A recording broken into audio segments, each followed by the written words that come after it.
Alright, so to be quite honest, it's 11 o'clock and I'm really pissed off right now. Mostly because I've been thinking a lot about the cool girl trope over the last few months, and I've been meaning to just get all of my thoughts about it out there because I've got very many of them. Describing the cool girl trope is a little bit difficult because it's a lot of things kind of combined into one, and they're not all necessarily bad traits. I think just the way that they're combined is not a good thing.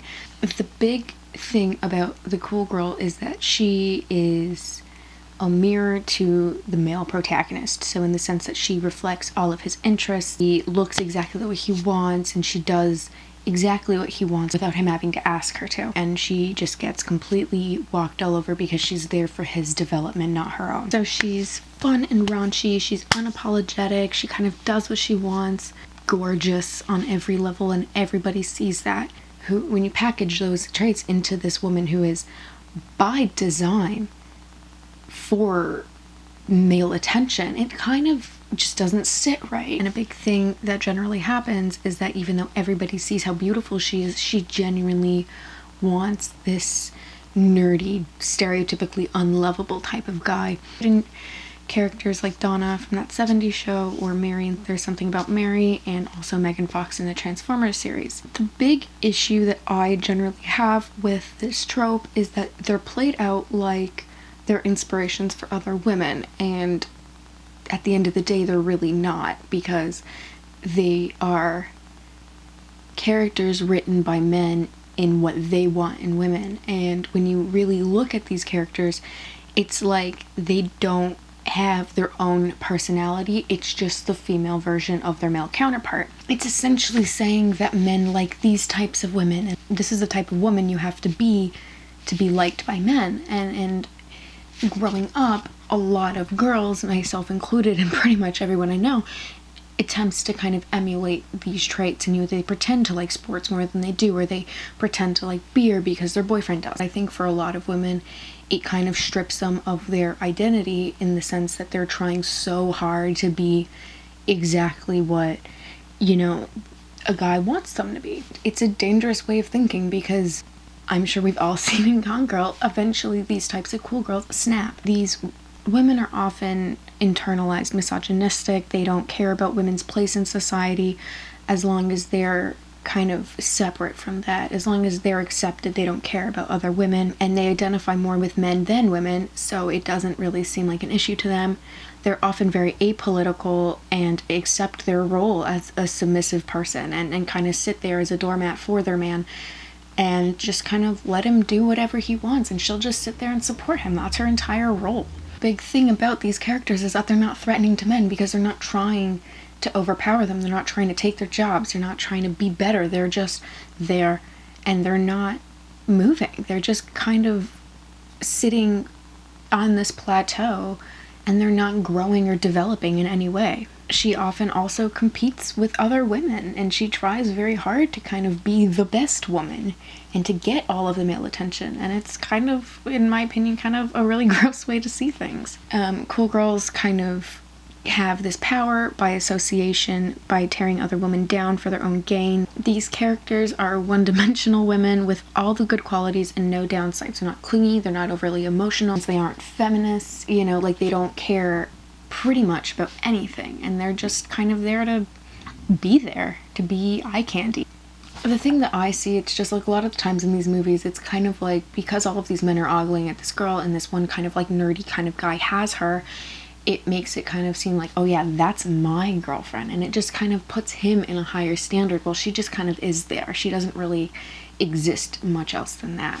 The cool girl is also a very similar trope to Manic Pixie Dream Girl. Manic Pixie Dream Girl, if you don't know, she exists entirely to fulfill a man's needs. She pushes him to be his best self while very little development happens in her own life, and she stays regardless of his behavior, essentially. She doesn't really do anything besides make him better. And the cool girl is a very similar trope to that. It's not very different. I think the biggest difference is that these are women who kind of emulate typically masculine behavior, whereas Manic Pixie Dream Girls are often like alt girls in a sense. I do want to mention that a cool girl is not just a woman with masculine traits. Real women can and do have hobbies and traits that are typically masculine, and that's fine. There's nothing wrong with being this tomboy type character. It's just that the way that these cool girls are generally written, they just aren't real. They just don't exist this way. There's very little women that I know deep down do not care about their role in society in general, that they don't care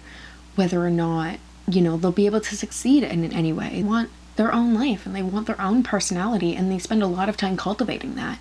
Whereas a cool girl kind of just emulates exactly what the guy that she wants is doing, and it just doesn't sit right with me, and it doesn't sit right with very many people. It's kind of now switched a bit, where this cool girl is now someone who empowers women instead of kind of emulating men, and that's something that I can definitely stand behind. There are real women who have typically masculine traits without faking it, and insinuating that all women who have masculine traits are faking it is misogynistic. It's not what it is. It's just that the way that these characters are packaged, it is exactly what it is. They have these traits to make a man feel good and to kind of, you know, boost him up instead of do anything for her. Being a cool girl is essentially being a doormat for a man who's a chameleon, who fakes these traits and kind of changes as her man does, but doesn't really grow in herself. She belittles herself for affection and puts herself last always after her man.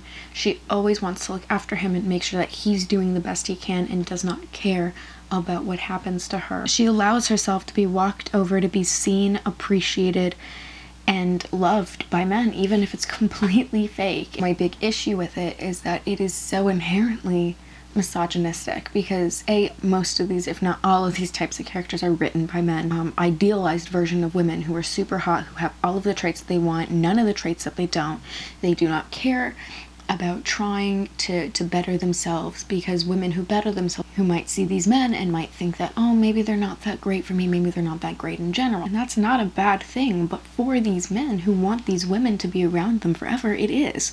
So it's so idealized for these women to kind of just stay so stagnant while these men grow, and this woman won't compete with him, it won't ruin anything, she's just gonna sit there, she's gonna shut up. And that's exactly the whole point, is that these women don't have a voice of their own.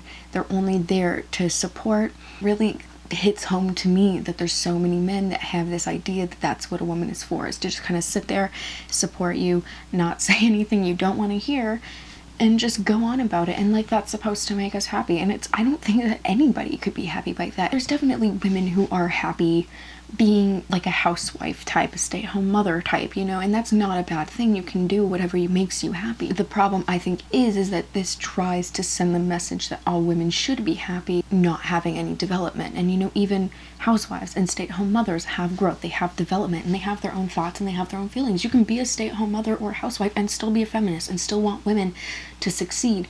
Whereas these types of women don't care about any other women. They just want themselves to kind of be seen as this exception to other women.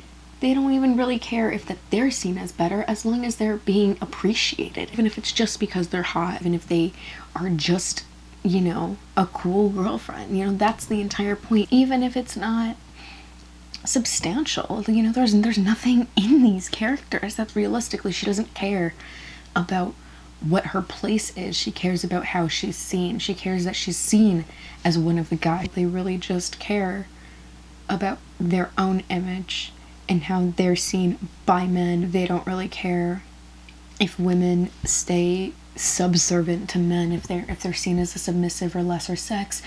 That doesn't really bother them, because it doesn't really affect them, because they're seen as this exception. They're seen as this, you know, excellent type of woman that doesn't exist outside of her, and she's completely okay with being that, regardless of what it does to the lives of other women.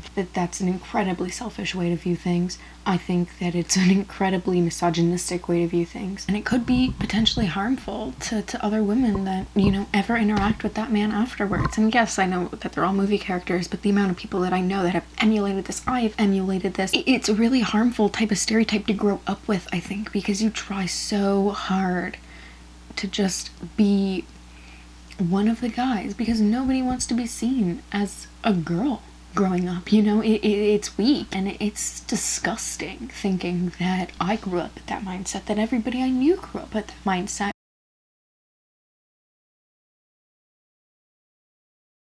It's so gross. It's so frustrating, and it's so annoying. And I'm really glad that now things are kind of moving in a direction where they are changing. This new Cruel Girl is kind of more empowering to women. Like, if you do look at Gone Girl, like, she emulated this in the beginning and then she cracked and she changed it up. And not that Amy Dunn is necessarily a great example of what to do as a woman, but like, it kind of shows that a lot of these women don't exist. They act this way to get appreciation and to get attention and to be seen by people, because being seen and being appreciated is a great feeling. Like, why wouldn't you want that?